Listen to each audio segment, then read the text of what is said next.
Welcome back mga kabayan. Nagbabalik po muli ang inyong lingkod upang magbigay sa inyo ng mga bago at nagbabagang mga balita. Tila ba naging mainit na usapin ang isyong ito sa mundo ng social media? House of Thieves, House of Crocs or Kamara, pati na rin ang Senado, nagbahag or nabahag ang kanilang mga buntod or ang kanilang mga yagba sa sinabi nitong si former President Rodrigo Roa Duterte patungkol na lamang sa pera na galing sa kaban ng bayan dahil nga 80% ng budget sa kaban ng bayan ay ibinubulsa ng mga malalaking or mga tinatawag nating government officials at 20% naman ang naigagasta para sa ating ekonomiya or sa ikaunlad ng ating bansa. Dito nga natin makikita mga kaibigan kung gaano talaga nga karumi ang gobyerno ng ating bansa, partikular na sa usapang pera. Dito nga natin makikita mga kaibigan na ang mga government officials na ito ay tumatakbo or tumakbo bilang mga kandidato dahil nga ang kanilang partikular na dahilan ay ang pangungupit or pagbubulsa or pagnakaw ng pera na galing sa kaban ng bayan. Kaya nga lagi nitong sinasabi ng mga gobyerno na ito, lagi nilang sinasabi na walang pera ang gobyerno. Ngunit sa kadahilan ng walang pera ang ating bansa ay dahil nga sa mga krokodilos or mga tinatawag nating mga buwaya na kongresista, senador at iba't ibang pang government officials ay binubulsa ang dapat na may gasta sa ikaunlad ng ating bansa. Dito nga natin makikita mga kaibigan na sinabi na nga ni former President Rodrigo Roa Duterte ang mga isyong ito dahil hindi niya na kayang tiisin ang mga nangyayaring katiwalian dito sa ating bansa dahil nga sobrang bulgar na at sobrang talamak na ang mga magnanakaw na government officials, particular na dito sa Kongreso at pati na rin sa Senado. Dito nga natin makikita mga kaibigan na kahit wala na sa posisyon itong si dating Pangulong Rodrigo Roa Duterte ay patuloy pa rin talaga ang kanyang pagiging patriotiko dahil sa pagmamahal niya sa bansa na handa niya pa rin ibulgar itong mga tiwaling at mga tarantadong mga government officials. Well, para nga sa buong impormasyon ay panoorin na lamang ang buong video. At kung bago ka pa lamang sa ating channel ay huwag kakalimutang mag-subscribe, pindutin ang notification bell at piliin ang all upang laging maging updated sa mga bago at nagbabagang mga balita. At sa mga solid viewers naman natin dyan, maraming salamat naman po sa patuloy na pagtangkilik sa ating channel. Tuloy-tuloy lang po ang laban para sa katotohanan at para na rin sa kinabukasan ng ating pinakamamahal na bansang Pilipinas. Huwag din pong kakalimutang mag-iwan ng like at i-share ang ating mga videos. Muli po, maraming salamat and God bless. That there is something attached to the business na binigay sa iyo. Well, anyway,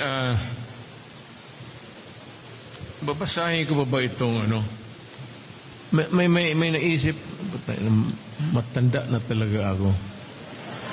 Maganda yung nasa isip ko kanina papunta dito. Ang problema, nagtataka ako kung bakit malayo. Malayo masyado sa downtown. Pati yung nag-travel ako dito, halos wala akong nasasalubong na sakyan. So sabi ko, paano ito mga delegado makauwi ngayon? Walang problema yung maganda kasi maraming mag-offer. Yung maganda pero matanda na.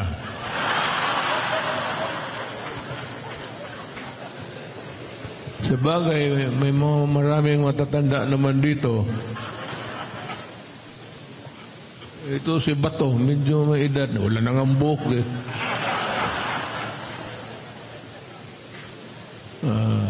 Well, pero na lang.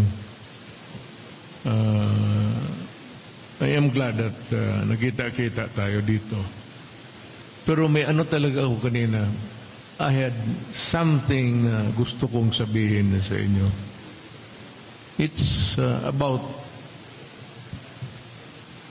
yung paano mo i-separate yung temptation to make money. Okay man yan. Kasi pag mag-asawa ka na, magtapos na tayo ng high school, college, huwag mong sabihin na kung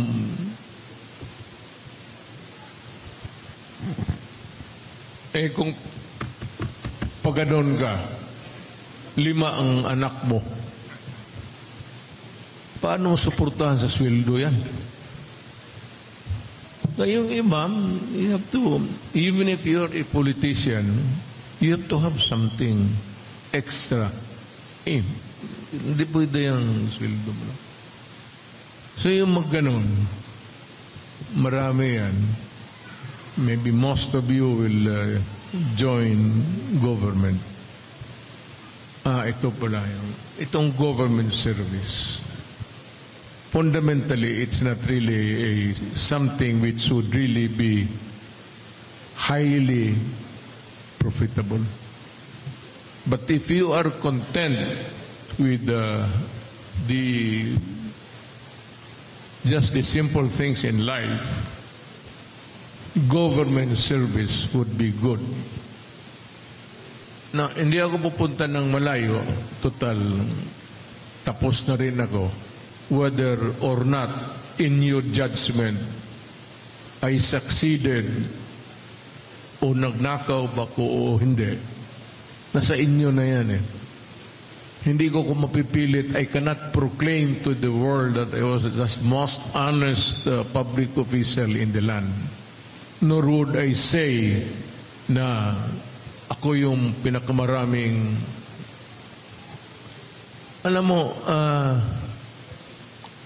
ang public service talaga. I started my career sa para makuha ninyo ang the essence of public office. I started as a special counsel sa prosecution's office. Yun yung pinakamababa. When I was appointed prosecutor 4, rose from the ranks 3-2. Hindi ako umabot ng 1 because inabot ako ng election and I became the vice mayor of Davao City. From then on, tuloy-tuloy na ako. I never lost an election. I became mayor for many times over. Naka 9 years ako plus another set of 9 years. Became a congressman and eventually I became president. Ang masabi ko sa public office na kung kontento ka lang, as you go along higher, it will improve your environment, your situation. Kasi medyo malaki yung pera eh. Makapag-aral ang mga anak mo. And kung maging politika ka, nasa politika ka, medyo marami kasi ang allowances and everything. Pwede ka makapagpadala ng anak mo sa Manila, aral sila doon.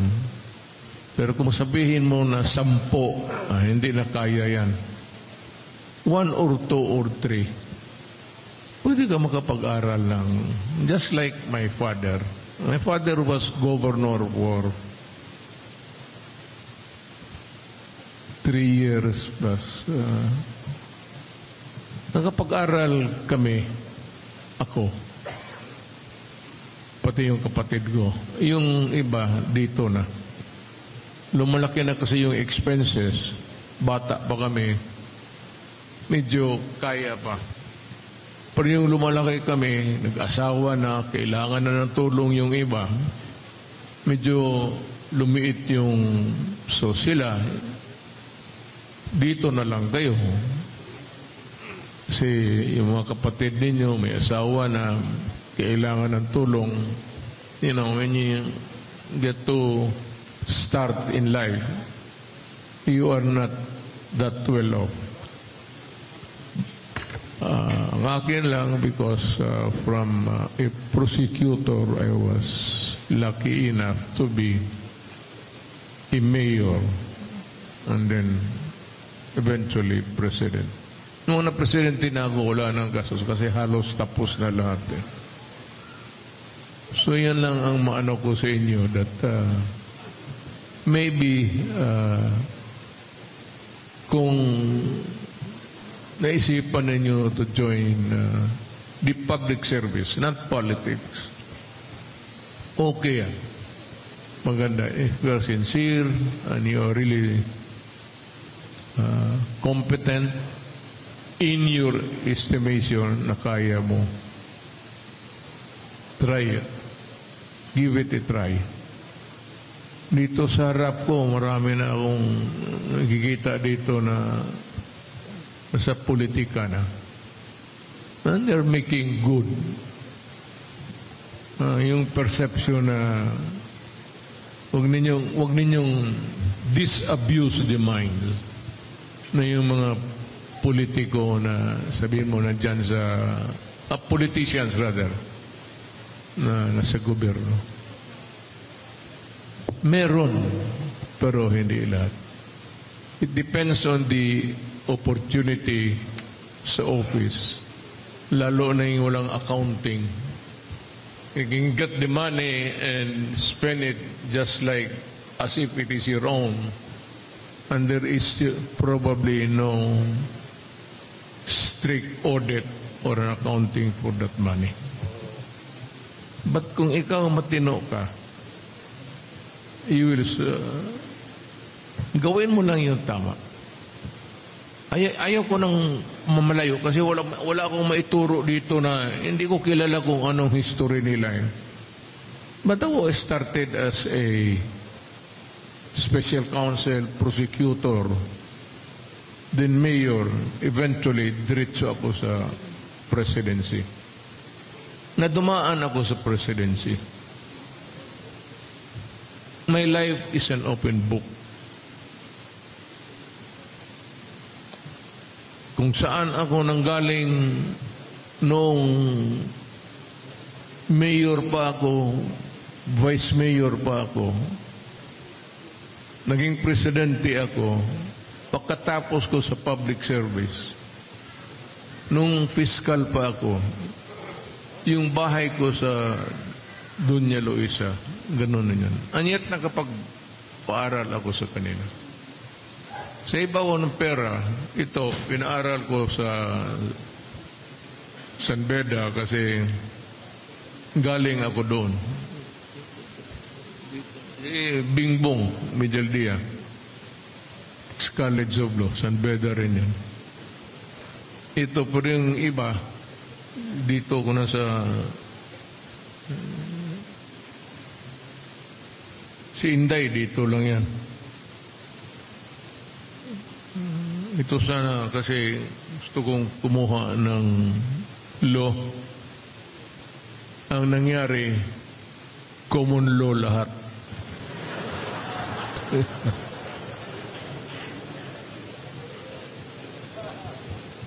Sante,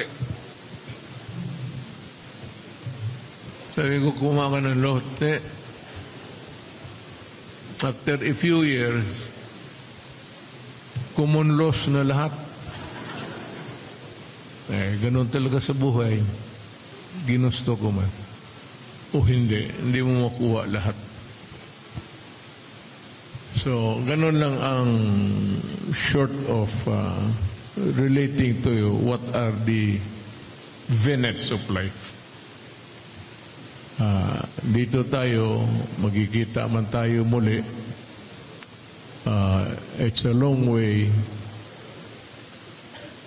Remember that lahat ng partido except PDP, nung nanalo si President Marcos, I am not saying anything against it. Maybe he's a very good tactician na nakuha niya lahat ang partido, not he was able to gather everybody and everything at natunaw. Wala namang partido. Wala ka nang marinig na partidong no more except PDP. Ang PDP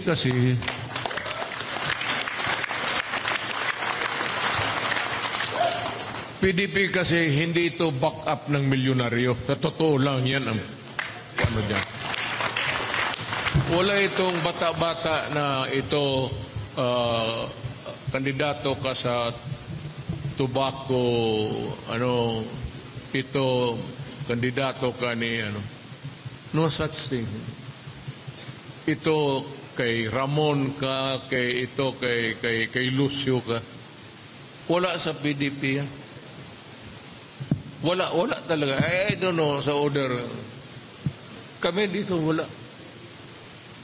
And we never ever naghingi ng ako, kumpiyansa ako kasi malakas talaga ako sa Davao. I mean, starting from my father, he was, I said, governor for so many years, and Davao City was part of the one big province na lahat kami tao dito bubuto ng governor. So, walang yon. Walang question na may political stock na ako. Yung sa iba, siguro, ibang istorya, ibang equation naman. So, yan ang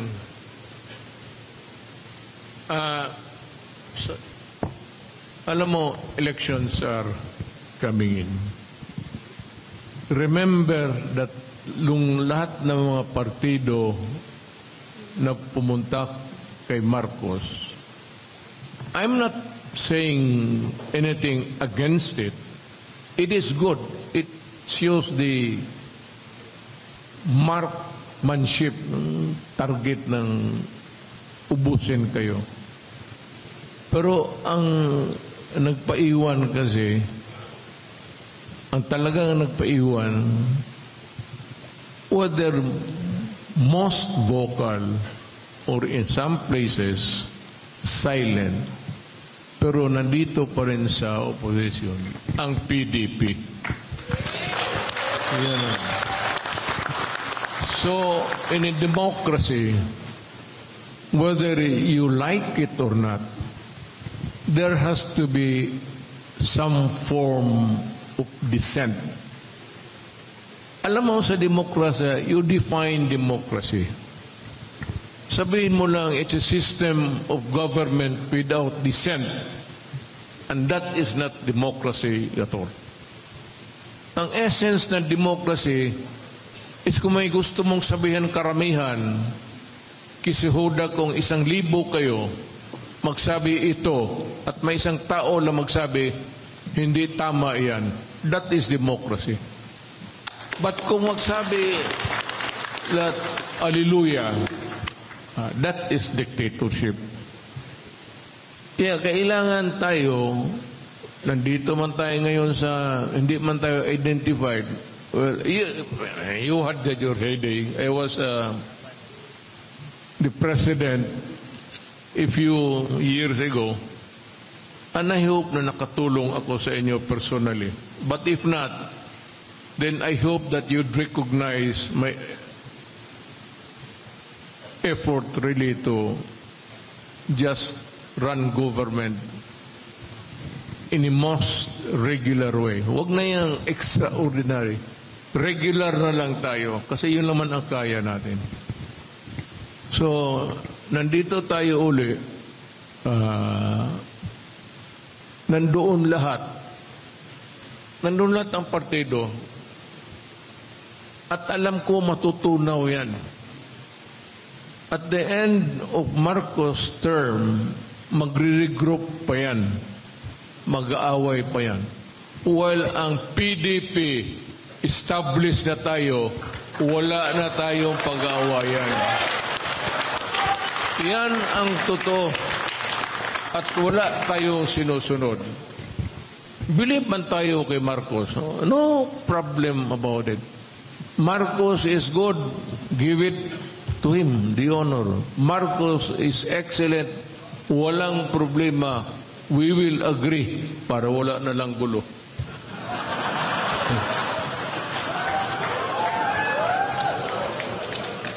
Alangan. Pero, well, wala naman, as it is, wala namang masabi. Otherwise, I'd be the first really to shout. Yung wala namang abuso si Marcos na ano. For as long as he maintains his, yung ganong ugali niya, okay lang. I think that I can live with him. I can bed with him. But wag lang yung kagaya noon na may mga abuso, then there is favoritism, lalo na sa military. Kung sino lang ang papasok ng gusto nila, military yun. Walang iba. Ayaw pakialaman ang mga gago. So, yung mga ganun. For as long as government is run in a regular way, wala man tayong problema. Ako, I don't have any qualms against Marcos. Serious enough for me to speak out and say, Mr. President, we do not agree with you. Mr. President, you are wrong. And Mr. President, you stop it. Kasi hindi na maganda sa bayan yan. I have not reached that point. But kung meron akong hindi nagustuhan, out of respect, hindi naman, it does not really would go into the core of governance na walang, hindi masyado abuso. Sinisekreto ko. Pakisabi sa amo natin na alam mo, baka masobrahan. Ganon. Tutulong ako, pero in whispers, because hindi naman tayo sa oposisyon. But there has to be somebody on the opposite side. Ang tawag niya normally is opposition sa politika. Pero in a body politic, sa governance, in a democracy, kailangan talaga merong sa kabila. Because the checks and balance will come whether you like it or not. Because governance is not an easy thing. It's a gamot of so many things sa buhay ng Pilipino, ng isang community, country, na maraming problema, pasok-labas. And somebody has to attend to the problem, solve the problem, but then again, there has to be somebody which says that you are doing it right or you are doing it wrong. Because we have to protect the people of the Republic of the Philippines. Yeah. Yun naman ang role natin. Hindi ko natin masabi, Mr. President, Mr. Marcos, I do not agree with you.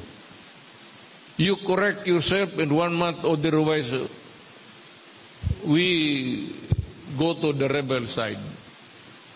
Hindi pwedeng ganun eh. Democracy is a checks and balances. So you check and you balance everything.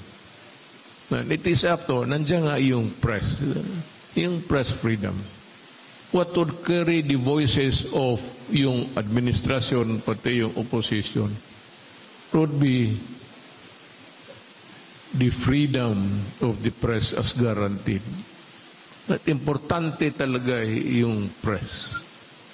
Whether sometimes they are biased or not, but you have to give them the highest of respect because they carry the voice of the people, whether it is in the minority or the popular side of things. That is how it works. Na ngayon, having said that, maraming malapit naman ang eleksyon, PDP is always, ewan ko kung bakit, pero maybe because hindi tayo nasanay sa pera. Ang PDP from the start, whether it was really intended o not intentional, ang PDP started talagang kantang poor boy. Wala masyadong pera, struggling, started from Cagayan. And may I just say in passing, bago ako makalimot, we were having that convention, I think, in Cagayan. The birthplace of PDP. Alam mo nung pagpunta ka, alam mo kung sino lang pumunta doon na visible, recognized PDP leader? Girly Balaba. Ikaw lang. Siya lang. Doon ginawa yung PDP. It was hammered. Girl, magtindig ka, tinitinignan yung tao kung sino ka. Tumitindig ka, umaras ka pa kanila.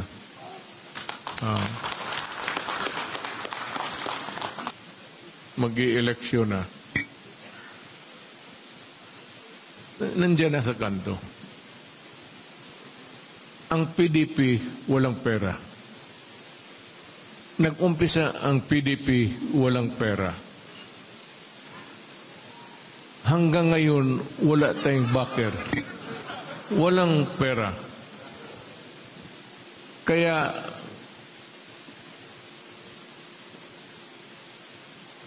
ewan ko kung makauwi pa kayo, may pamasahe pa kayo pauwi.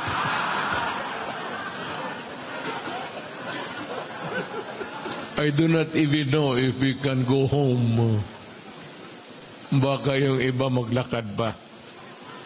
And if you're planning to walk home, if it's just a few kilometers, sabihin na lang nyo at we will provide the transportation. Kung kayo naman malayo at wala talagang pera, join the party of the president. Sigurado yan. Ang ibig kong sabihin, what really I'm trying to drive at is ang PDP talaga was founded by men run only prinsipyo. Hanggang ngayon, wala akong nakitang taong politiko dito sa Pilipinas na nagsabi, Mayor, pwede ba akong mag-join ng PDP? Always mag-gravitate yan doon sa presidente. But after that, kagayo ko na PDP ako, maraming nag-join. Masaya ako. Pero nung hindi na ako na presidente, iniuman na ako. Hindi na ako masaya. Ganon talaga. Pero yung mga tao na PDP noon at nagpaiwan hanggang ngayon, ang laki ng respeto ko sa inyo sumasagot.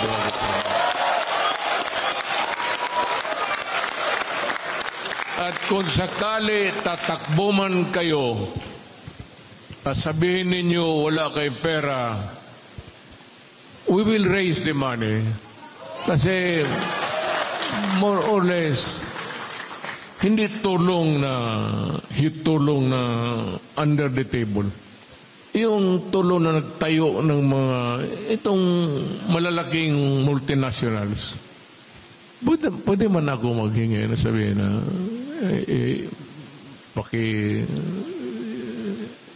sponsor lang ng isang merienda ng kandidato. O kung meron kang malaking budget dyan, maski 50 million, okay na yan.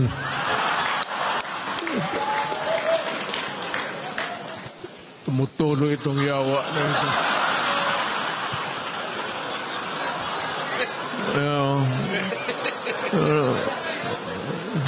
Sino ba may-ari nito?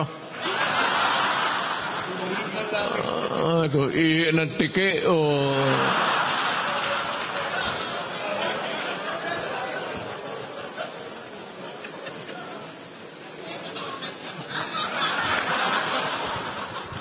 Amoy babae.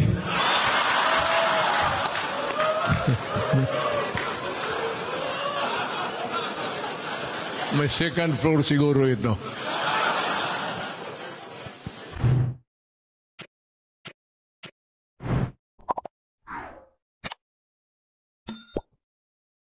Layo at wala talagang pera, join the party of the president. Sigurado yan. Ang ibig kong sabihin, what really I'm trying to drive at is, ang PDP talaga was founded by men run only prinsipyo. Hanggang ngayon, wala akong nakitang taong politiko dito sa Pilipinas na nagsabi, Mayor, pwede ba akong mag-join ng PDP? Always mag-gravitate yan doon sa presidente. But after that, kagayo ko na PDP ako, maraming nag-join. Masaya ako. Pero nung hindi na ako na presidente, iniwan na ako. Hindi na ako masaya. Ganon talaga. Pero yung mga tao na PDP noon at nagpaiwan hanggang ngayon, ang laki ng respeto ko sa inyo sumasaludo ako sa inyo. At kung sakali tatakbo man kayo, sabihin ninyo wala kayong pera, we will raise the money. Kasi more or less, hindi tulong na under the table. Yung tulong na nagtayo ng mga, itong malalaking multinationals. Pwede man ako maghingi na sabihin na,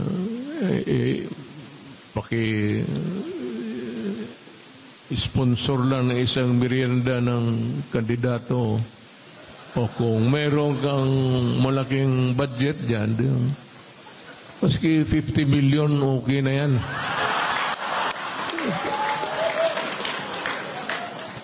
Tumutulo itong yawa na ito.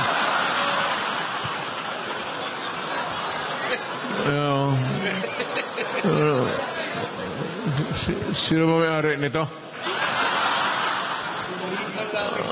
Ito, ihi ng tike o...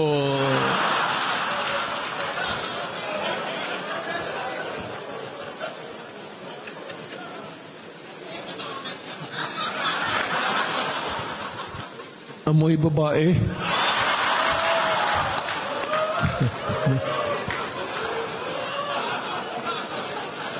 May second floor siguro ito.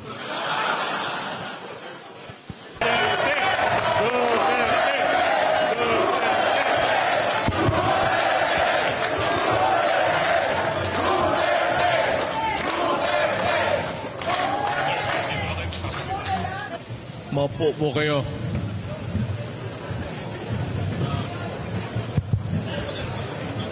Medyo parang hindi kami nagkakaintindihan dito kanina pa pagdating ko.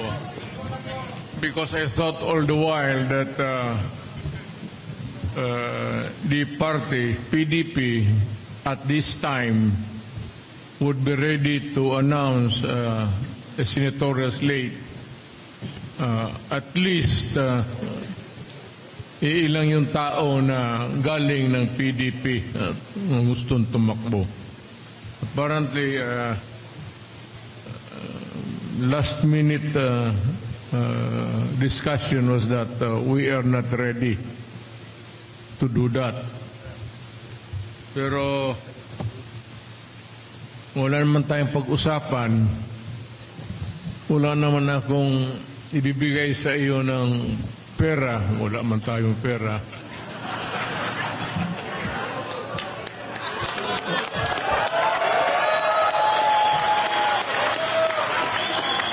Maya na pag na presidente uli ang PDP laban, ito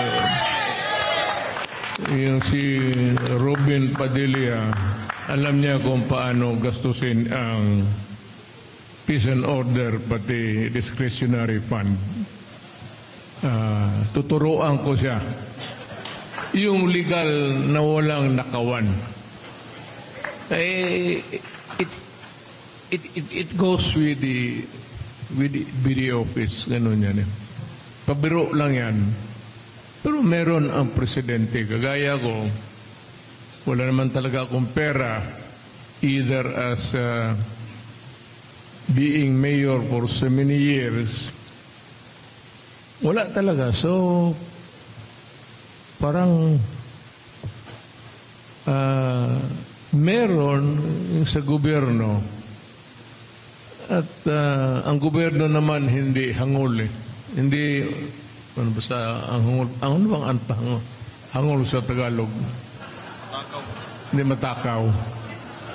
Meron talagang discretionary fund, pati yung, those are for political expenses of a president or a mayor for that matter. Kasi yan man talaga ang nasa gobyerno. Whether you like it or not, otherwise, magnanakaw yung gago. Saan niya ibigay? Politiko yung the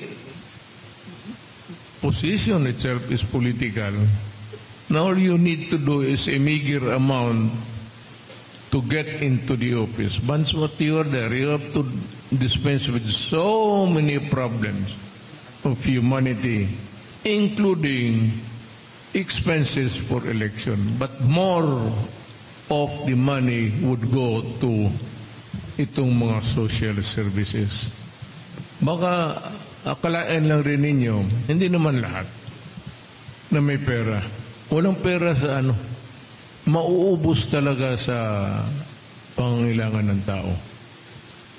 Kasi hindi lahat na referrals na may sakit ito, sakit doon, merong karamihan yung most of the, kasi yung maipadala mo sa ospital, sa regional, sa provincial, madali yun. Ba't po yung magpunta sa opisina mo tapos magpresenta ng resita ng cancer and other ailments na hindi available doon sa programa mo sa opisina for medical expenses. Iyan ang mahirap. Kaya minsan, ang akala talaga ng karamihan, the perception is, baka akala nila talaga nagnanakaw yung mayor pati governor. As a matter of fact, ano yan sila yung ipit sa karamihan ng problema ng bayan na wala sa budget, either for social services or wala, out of the blue, mga cancer treatments, kung ano-ano, yung hindi makauwi na gustong umuwi, hindi may ilagay mo sa budget yan eh. And even if you have the discretionary fund, now I tell you now because I am retired, nakikita naman nyo ang sitwasyon ko. Kung talagang may pera na pwede mong minahin mo man, dagdag ka pa. Baski may pera sa gobyerno, kung talagang if you want to solve the problem of humanity once you are in public office, kulang pa yan. Dagdag ka pa dyan. Pati na yung sweldo mo. Kasi government can only appropriate 300,000 discretionary fund, kung ano-ano. Specific yan. But outside yung hospitalization, assistance and all, pag hindi nakuha yan, yung medisina wala sa ospital, hindi nakukuha yan sa bulsa ng tao. And most of the cancer, gano'n, walang, basi kayo sa gobyerno, matagal naman kayo. May mga line expenses ba nakalinya dyan for cancer patients for the second, third, and first? Wala. So yun ang karamihan ng tao. Hindi madali ang public office. Mas ka na sabihin mo, magnakaw ka ng pera, mauubos na yan sa tulong ng tao. Kasi paglabas dyan sa budget, you're only limited for medical assistance. You cannot program the sickness or ailments of a community, for example, like Davao, kung ilan ang magkasakit ng cancer, kung ilan ang magkasakit ng ano-ano dyan, outside of yung flu, yung appendicitis, pwede mong sa regional office yan. But in most cases, yung lalapit sa iyo, yung wala maibigay sa lokal. Yan talaga ang problema. So, baski na sabihin mong gusto mo magnakaw, wala kang panahon magnakaw kasi kailangan ng tao. And if you want to stay in power, hindi ka naman pwede mag-one term ko lang dyan, you have to distribute money. At pag wala na yung public funds at yung mga milyonaryo, then you have to shell out. Yun ang experience. Paniwala ako, galing ako dyan. I've been mayor for about almost 26 years. Yung presidente ako, kulang talaga. So, each time we meet would be a learning process for you sa lahat ninyo. Gustong umabot ng ano. Kasi naman ang karamihan dito, potentially, or ibig sabihin natin na, well, more or less those who are inclined towards public office. At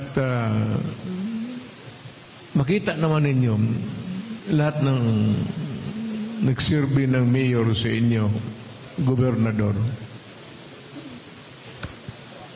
naging multimillionaire ba sila pagkatapos?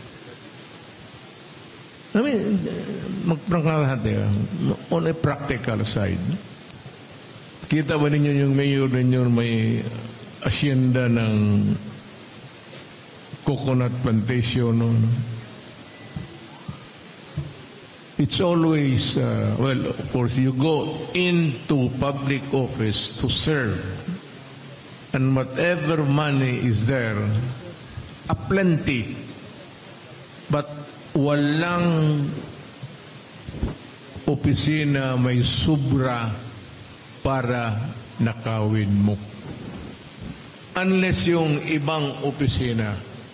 Pero on the level sa bugbugan sa day-to-day, yung walang mga accounting, ayaw ko na lang sabihin yung sita. I do not want to speculate. Alam na ninyo, yung hindi harap yung tao araw-araw.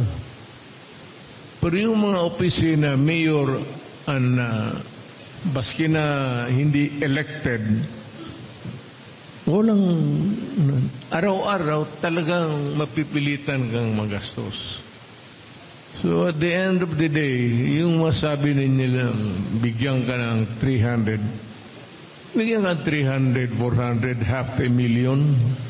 Kasi yun ba, Davao City with a population of, I don't know how, ilan na ngayon, bigyan mo ng 20, 25